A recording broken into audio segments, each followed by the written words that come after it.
Good morning and welcome to the Core Connection. I'm Mira Rubin here with you on Enlightened World Network. And today's topic is ritual and how we use ritual to mark moments in time and moments in our lives, and how maybe we can incorporate it in our daily lives in a certain way that can elevate our experience of our own breakthroughs, our own growth, etc. But before we get started, let's take a couple moments to get present. So let's take a deep breath in through your nose and hold it.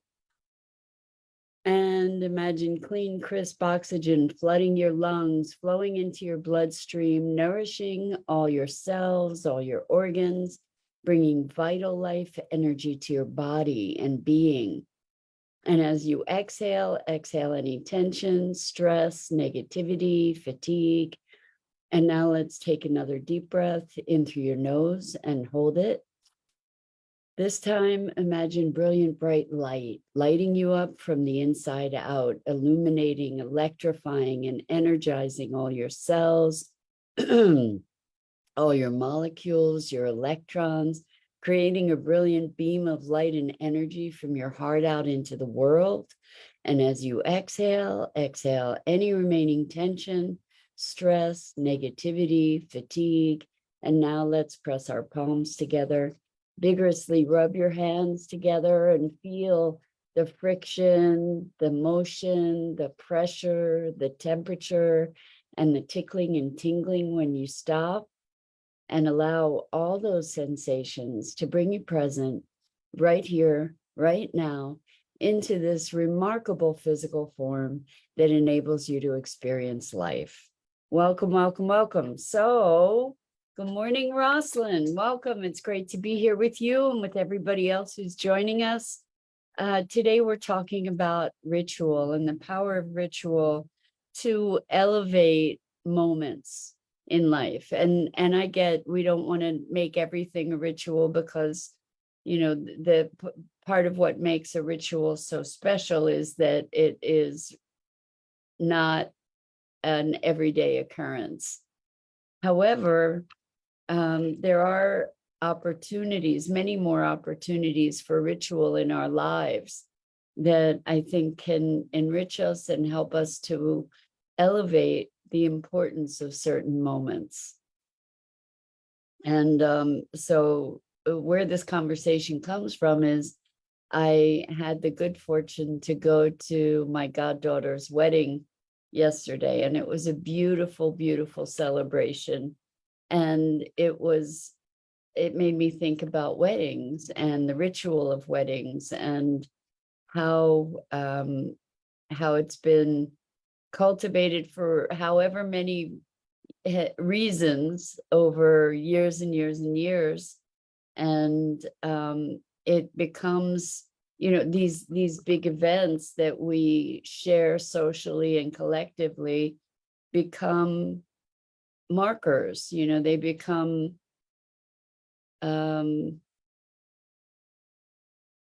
what's the word? Milestones. And so I'm wondering, there are many times when in our own lives we achieve certain milestones, and oftentimes those milestones go by without any kind of recognition.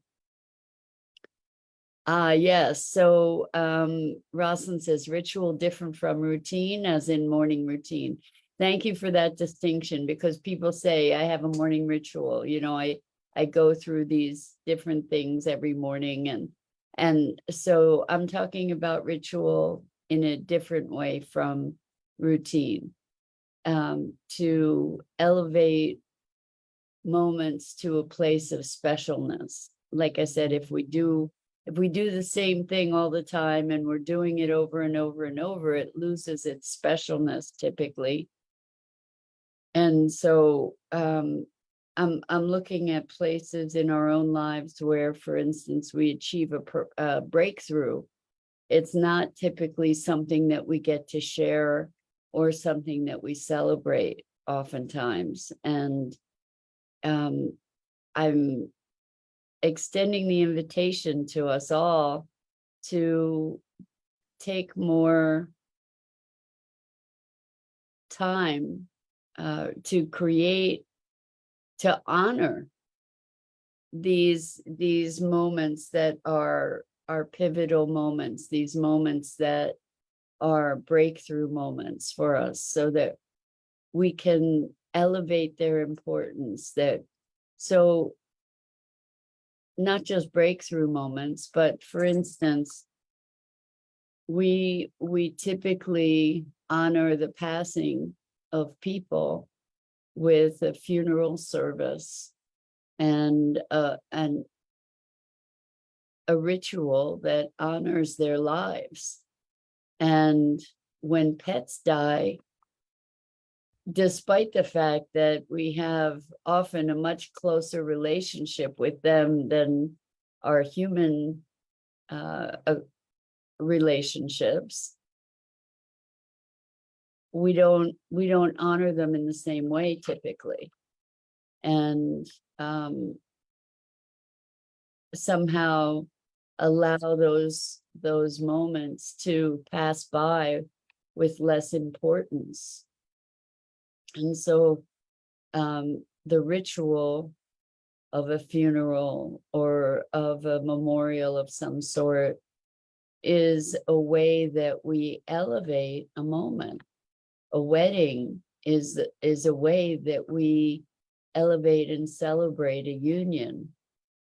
And when we have a personal triumph, if we meet a goal that has been a long-standing goal, if we achieve something that we have been working toward, or even if we have a revelation that is life-changing, we don't typically celebrate these things. We don't typically honor them with a ritual that acknowledges their importance.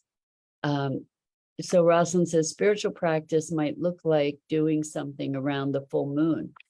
Yeah, so that's actually a really good example. So the full moon comes over and over and over again, and people do practice a ritual to honor it. And when that occurs, that particular full moon becomes memorialized in its way, right? It becomes something that is more deeply experienced, is more deeply remembered. And when I talk about remembered, I heard in the word remembered, like reconstructed. When we mark a moment, we elevate it in a way that allows us to access it again more easily. I'm not a big advocate for living in the past, but certain rituals allow us to make present relationships, awarenesses. When, for instance, a graduation is a ritual celebrating an accomplishment over time in school or in a particular program, and we get diplomas. So it's not all about the diploma, it's about what it took to get to that place where the diploma was received. And a lot of us rebel against traditional rituals. That notwithstanding, we can still create our own rituals that have meaning for us, and utilize them to enrich our lives and enrich our awareness. So I think it's interesting to look at what kinds of rituals we create. And we can also be looking at what kind of routines we create for ourselves. So, because the thing about routine is we are often engaged in routine in a way that is actually pretty unconscious, like we just go through the motions and we do the things that we always do because we always do them, rather than using those routines to be present. We usually end up sort of checking out in the context of those routines, and just doing them because we always do them, rather than using them as a way to focus our attention and intention. So I guess we can look at what kind of rituals we might have. So, for instance, a cacao ceremony is a ritual, and it's creating a container, right? We're creating a container for a certain sort of experience, and there are elements of that that are ritualized to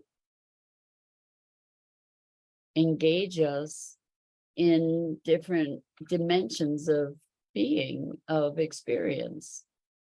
And we often think about ritual in context of prayer, for example. Um, but I think I'm talking more about markers and using ritual to mark those moments in life that are important, and we can elevate them or not. So this was, I don't know why this popped into my head, but years and years ago, there's an actor named Yul Brynner who was, he was in The King and I, and he was just this wonderful, wonderful actor, wonderful figure. And years ago, I was smoking cigarettes, and I heard a I guess it was like a public service announcement kind of thing, that he had done, and he had apparently had been a smoker, and I guess that he died of lung cancer. And so this ad, this PSA that he did was saying, smoking contributed to my death, that I I died of lung cancer, and you can choose not to, and or you can choose not to contribute to your ill health in that way. And in that moment, I allowed myself to hear that in as another human being reaching out to shift my life. And it wasn't that there was a particular ritual that was associated with that, but I allowed myself to take that moment and elevate it and make it meaningful, to mark that moment. And I stopped smoking. I was never a huge smoker, and I didn't smoke for years and years, kind of thing. But it was a powerful experience for me, because I allowed it to be, because I elevated it.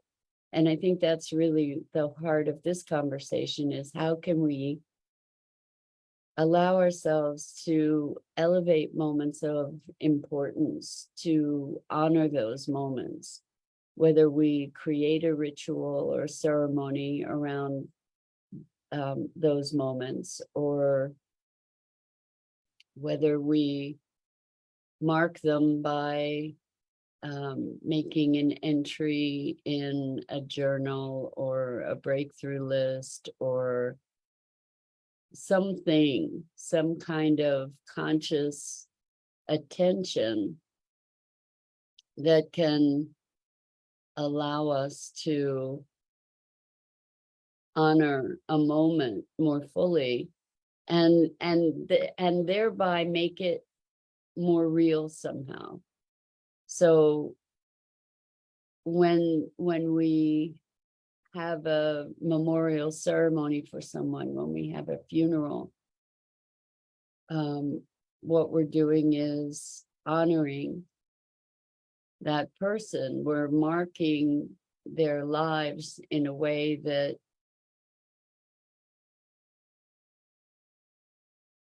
engages our being and our memory to hold that event in a different context. You know, we talk about energy and creating a field of energy, and I think that that's one of the things, one of the functions of ritual, that ritual enables us to create or generate a different kind of field that carries an intention. So I've been thinking a lot about this energy thing, and wave and particle. Have had a whole bunch of conversations around wave and particle. And when we think of waves, there's a connectivity, a continuity. And I think somehow as I'm feeling into it, it feels like this notion of ritual can connect us more to the wave than the particle. The particle is something that's an isolated incident, whereas the wave creates a greater continuity and connection. And it feels to me, as I'm sensing into it, that's part of the function of ritual, is to create this deeper connection. Rosalind, you are so wonderful. So first, she says, like celebrating the 100th episode, how many broadcasts are there for the core connection? How long ago was the first one? Oh my gosh, Rosalind, you are so sweet. I think we are way over the 100th episode, because we started Core Connection at the beginning of COVID. So good morning, good evening, Gia. Welcome, welcome. So good to be here with you. So glad to have you with us. Rosalind, thank you for that. So had I known when the 100th episode was, and we celebrated it, that would have been a marker, and that would have been a wonderful thing to ritualize in a way, you know, to go back over greatest hits or something like that, you know. But that's very, very sweet of you to bring that idea up. I don't know where we are in numbers of episodes. I know it's quite a lot. You know what, I think I can find out a little bit. Let's see, because I have an Airtable that has the episodes. So it looks to me like it's over 750. That's kind of hard to believe, because as of April 28th, it would have been 750 episodes. So that's just amazing. Maybe we should celebrate the 1,000th episode when it shows up. That's insane. Wow, that's something to I'm kind of in awe, actually, thinking about that. Yeah, crazy, right? And those are without the replays. So crazy. And then I guess it would be almost another year before we would get to 1,000, right? It's funny, I was talking to somebody and saying it's amazing that there's still stuff to talk about, and how, well, they said the more we talk, the more there is to say. So I think that that's pretty interesting.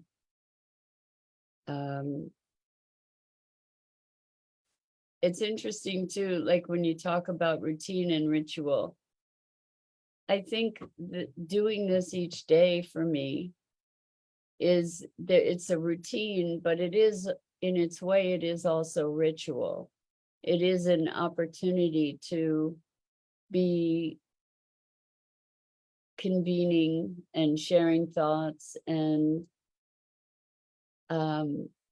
becoming present to new ideas, exploring, and there's power in that as a ritual. Also, it doesn't necessarily say, well, this day is different from all other days, but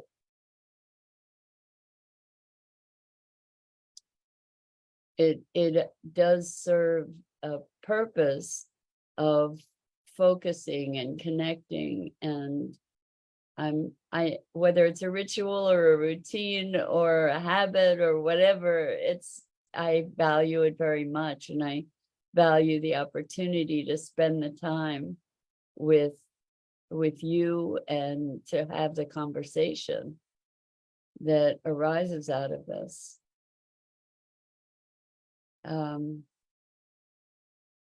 Yeah, I'm wondering what other kinds of rituals we might create for ourselves that are celebrations, that are marking particular moments. I remember when I was in sales, there were certain goals that we would make all the time, to, milestone kinds of things. And when those milestones were achieved, it was like, okay, great, next. And I think that that's something that we do a lot in life, is we have a recognition, we have an awareness, and it gets buried in the mundane aspects of day to day without any acknowledgement often. I think that when we take a deliberate action to acknowledge something, we're elevating its importance, we're elevating our awareness of it, and thereby creating a more conscious recognition of our own process and our own development and our own path. And I think there's something important about that.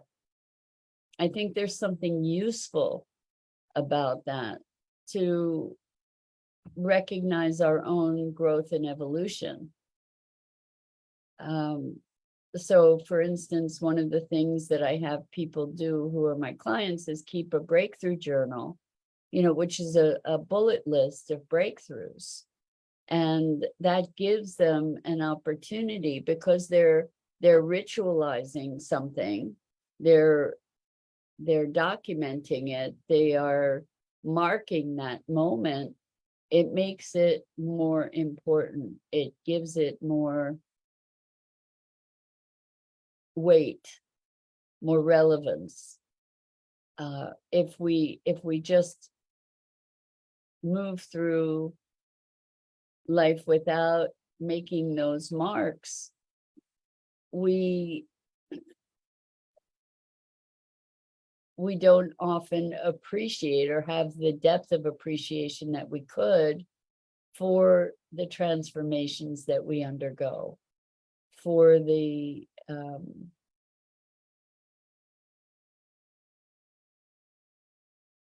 richness of the experiences. Somehow somehow, standing back, reflecting, recognizing it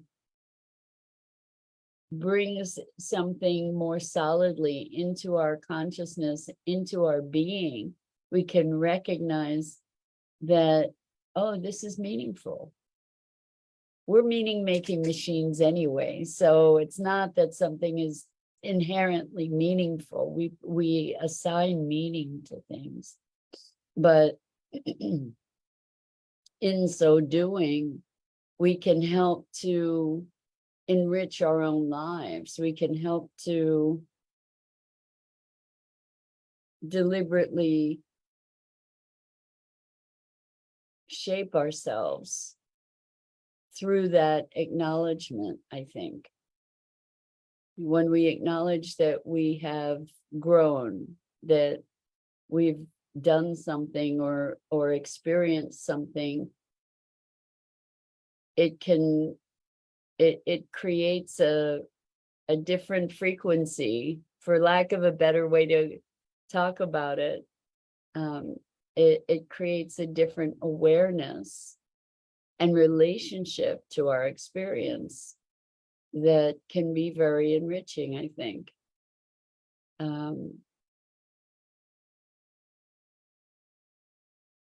It's another way that we can consciously cultivate meaning rather than unconsciously being at the effect of it.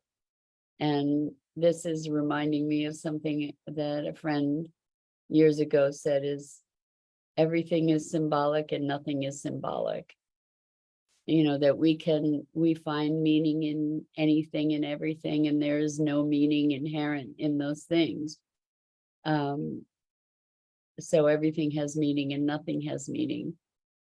But since we are meaning-making machines, maybe we can do that in a more conscious and deliberate way that serves us in meeting our intentions, that serves us in moving toward our intentions. So anyway, I think that's it for today, talking about ritual and meaning and routine, habit. Interesting to be looking at how we structure our realities. Anyway, I'm Mira Rubin. This is the Core Connection. I go live here each weekday morning at 9 a.m. Eastern on the Enlightened World Network Facebook page and YouTube channel. And it is my pleasure and privilege always to be with you. And I have such gratitude for your engagement with these mornings. And I look forward to seeing you tomorrow, hopefully. And until next time, so much love to you.